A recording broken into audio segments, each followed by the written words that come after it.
First things first, if you're familiar with this introduction, feel free to skip ahead until the trigger warning for our racist, hate-filled image of the day appears on screen. Otherwise, let me tell you. In each of these videos, I give away a t-shirt from my website, UnionOfTruth.org.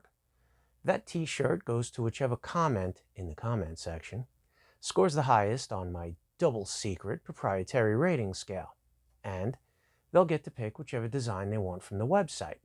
Mind you, I give away a t-shirt if the video gets at least 5,000 views and 50 unique comments by the time I start making my next video. I intend to make these videos 5 days a week, Monday through Friday. Official rules are posted just below the like and subscribe buttons. Now, unless you're already fully aware of the following 9 facts, or you have a completely open mind and seek to expand your worldview, these videos might not be for you. Fact number 1. All of our society's root-level structural institutions are controlled by psychopathic parasites who intend to utterly subjugate us. And that's putting it mildly. Fact number 2. No one is coming to save us from them. If we don't take matters into our own hands, we will be utterly subjugated. Fact number 3. We are quickly running out of time to prevent such an outcome. Fact number 4. In order to prevent our subjugation, we need a viable plan of action. Fact number 5. There is no quick fix. A viable plan will need to be very detailed and will require that people must go outside of their comfort zone in order to comprehend it. Fact number 6. As an aspect of its viability, the plan must not require that everyone fully comprehends it in order to follow it. Fact number 7. Since the plan must not require that everyone fully comprehends it in order to follow it, leaders will be needed to properly inform and correctly guide fellow citizens who won't put forth the effort to fully comprehend the plan. Fact number 8. Leaders will need to fully comprehend the plan. Fact number 9. Exemplary leaders are committed to empowering those whom they lead. Exemplary leaders lead by example. And for those of you who are still with me, here's a 10th fact. This book contains a viable plan. The purpose of these videos is to disseminate the information provided in this book and to start an ongoing dialogue about all things related to the plan. You can download a free copy of this book in PDF format from UnionOfTruth.org without signing up for anything or filling anything out. As a matter of fact, I'm hoping you'll take me up on my simple 10-page challenge. It works like this. Read the first 10 pages of the book and fully investigate all of the links that are offered in order to discover the following. 1. Am I functioning from a valid conceptual foundation? 2. Have I done enough legitimate research to qualify as someone whose opinion is worthy of consideration? 3. Does the book actually provide a viable and fully detailed plan to thwart the science of fiction? Quite simple, and certainly not too much to ask of any red-blooded American patriot. One last thing. Those of you who are wondering, who is this guy? Should be sure to check out my video entitled, Who is this guy?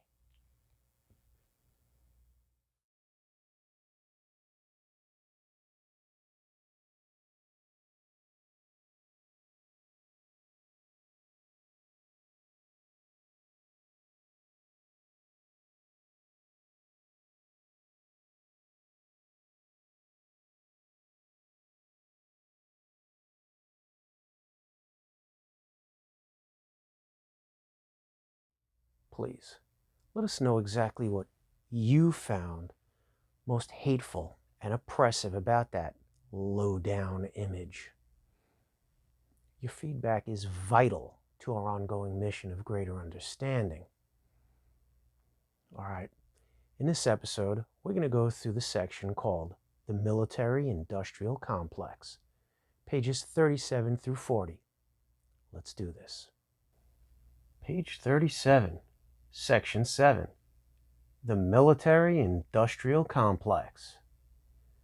Speaking of the actual state of affairs in your country, see if the following information finally causes any of your dormant self-preservation related instinctual alarms to go off. Your former president, Dwight D. Eisenhower, felt the need to specifically warn the citizens of the United States about something during his farewell address. Do you recall what it was? He warned that there was a real danger inherent in their allowing the military and the related industries with which it is interwoven to continue to grow without their absolute, ever-vigilant scrutiny. He personally, specifically gave this warning to the public, not to Congress or the judiciary or the next president. He did not share his message as a mere passing suggestion in the manner that someone might recommend a particular flavor of ice cream or variety of donut to fellow shoppers. He gave this important message as a stated warning. He was a former 5-star general who just served as President of the United States, and he specifically, in no uncertain terms, warned the American people that there would be grave violations to their ongoing liberty if they were not constantly being fully attentive to the operations of their government. He did this in the year 1961. The bet that prompted me to begin writing this book was made on the 50th anniversary of President Eisenhower issuing his warning. Since that warning was issued, the vast majority of the people in your country have been getting their news from a fourth estate that's been co-opted by the fifth column. Like I said, it was an easy bet. So how much more toxic is the structure that has been left unchecked to determine all manner of your governance? Well, imagine a fire that was constantly being fed massive amounts of specifically directed fuel for 60 years. Now imagine the fire taking place on a ship that was made of parchment. Yes, poo-poo pants, that ship is your ship of state. Almost the entire population of your nation consists of cognitively shackled oarsmen aboard that burning, sinking, ruined craft. Everything you see around you is a thin, poorly constructed facade. Why else would the powers that be forbid anyone from examining it in an unhampered, straightforward, and meaningful way?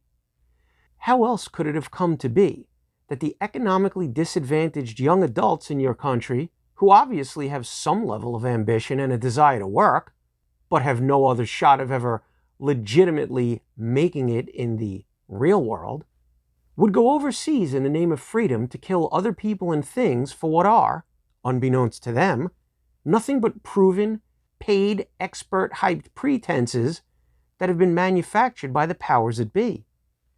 How else could the homeland be getting rapidly remodeled in the form of a technologically advanced police state? How else could it be that anyone who is vocal about their recognition of it is placed on a government watch list? How else would a self-regulating growth industry that's repeatedly caught with its hands in the cookie jar get away with telling you that documented proof of its being caught as such is unhinged conspiracy theory? Rather than conveniently doubting what I've said, fully investigate these links.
And do you recall that the founders of the United States of America specifically stated in the Declaration of Independence that government derives its just power from the consent of the governed?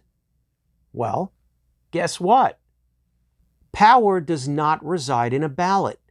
It resides only in the ongoing actions of those to whom the elected officials must be accountable. When there is no fully informed and organized public action, there is no public power. Government is accountable only to the well-informed and well-organized commercial industries that keep those elected tholes/orlocks in their misused positions of power. That form of government is not even a lowly democracy. It is a corporatocracy. Now, take a break from rowing in order to open a dictionary to discover the meanings of the words oarsman, thole, orlock, corporatocracy, fourth estate, and fifth column. And make no mistake about it, there is only one meaningful difference between a corporatocracy and the brand of liberal collectivism, supposedly born of compassion, that for decades we have been slowly, quietly, unlawfully replacing so many of the mechanisms of the constitutional republic of the United States of America with. The former acts overtly, while the latter works covertly. Can you say Affordable Care Act? How about Social Security? And so, like the two-party political perfidy that oversees the implementation of the above-mentioned deconstruction project, they both arrive at the same ruinous end.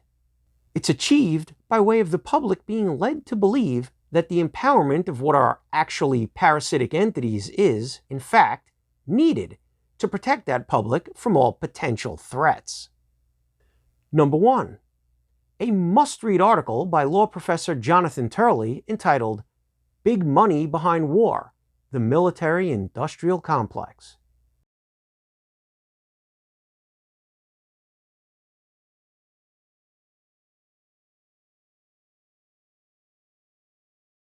Number 2. A must-read New York Times article entitled One Man's Military-Industrial Media Complex.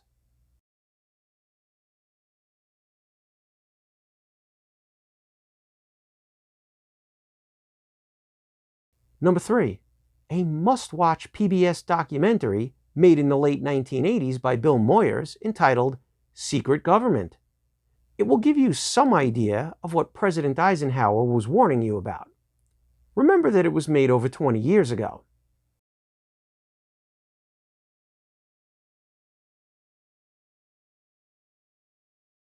Number 4.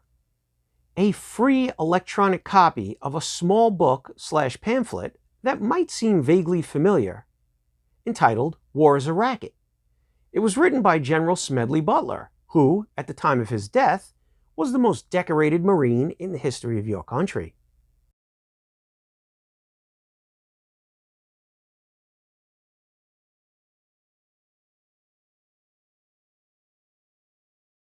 Number 5. A must-watch documentary entitled Kill the Messenger. Learn the heartwarming story of an FBI translator who did all she could to bring national security-related factual information to interested ears in government.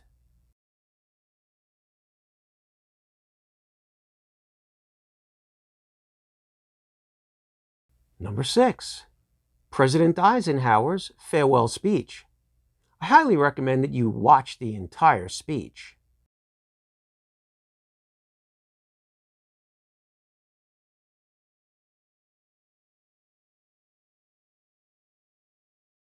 Number 7. A free PDF download of the must-read book entitled The Power Elite. It was written by a professor of sociology at Columbia University named C. Wright Mills and published in 1956. For an extra special treat, read it with the mindset of it being the relatively unknown prequel to the book 1984. The impact of both books will be greatly enhanced.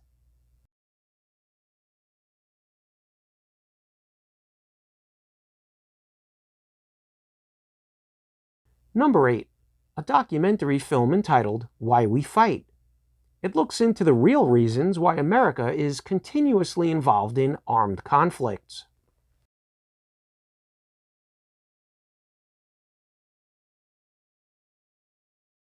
Number 9. A documentary film entitled War Made Easy. It looks into the ways that war is sold to the public and how all opposing voices are discredited.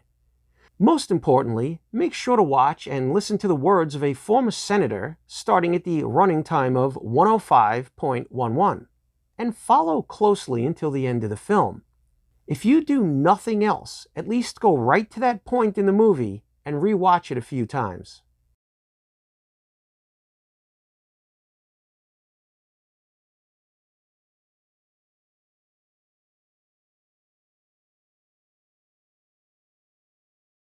Number 10.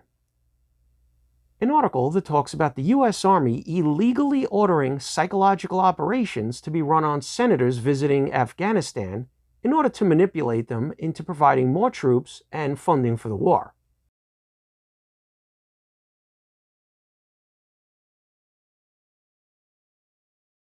And if anyone actually believes that large numbers of our military personnel and or militarized police forces across the nation would refuse to follow unconstitutional orders regarding the treatment of constitutionally minded citizens, I've got a bridge to sell you.